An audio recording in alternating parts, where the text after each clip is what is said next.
all my devices registered. So are there any penalties? And a bunch of questions about what happened as we look back at the U.S. Class 1 deadline. So there were actually two deadlines, just to recap for Class 1s. There was a Class 1 requirement to update the label in direct mart products, and that was in September last year. And then in December 8 was the date for the actual submission to the Good ID. And that was the final wave. And by the way, this is like the end of like a 9-year program. There was in December, if you were in the eyewear industry, I just want to make a note here. Just about a week before the deadline, the FDA sent a letter to the Vision Council indicating that sunglasses and readers were considered consumer health products, and therefore they could exercise this Class 1 over-the-counter exception and not report to the Good ID. So that created some confusion right a week before the actual deadline. If you didn't manufacture sunglasses and readers, it didn't have any effect on you. But I just wanted to make note of that. As of now, as we turn the calendar over, go into 2023, all these compliance dates are in fact now completed. But to the second point here, the UDI is not done, meaning it has ongoing requirements. So if you have a change to any data value, there's maintenance requirements to keep that in place. If you come out with a new product, you still have to have UDI on the device label, and also to report that particular new device with its device identifier.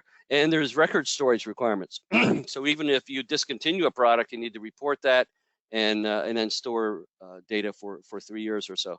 So if you had missed a date, I would highly recommend you submit as soon as possible. There are some FDA enforcement options.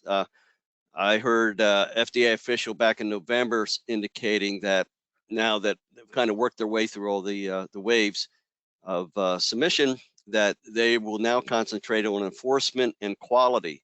So they might be in contact with manufacturers indicating that a change is required. So just heads up on that. But there are a number of maintenance activities. We won't go through all these, but you do have requirements to update values within a time period. And if you get a notice from the FDA, you have 30 days to respond. So I think I touched on some of these, but also I wanted to touch on 2 levels of enforcement that the FDA has alluded to regarding UDI and other compliance activities. One is the first level is a notice. Usually that comes in the form of a particular inspection 483, where they might identify a particular observation, or there might be a warning letter. It's a little bit more serious. But in both cases, there'll be some timing for the manufacturer to remediate the issue.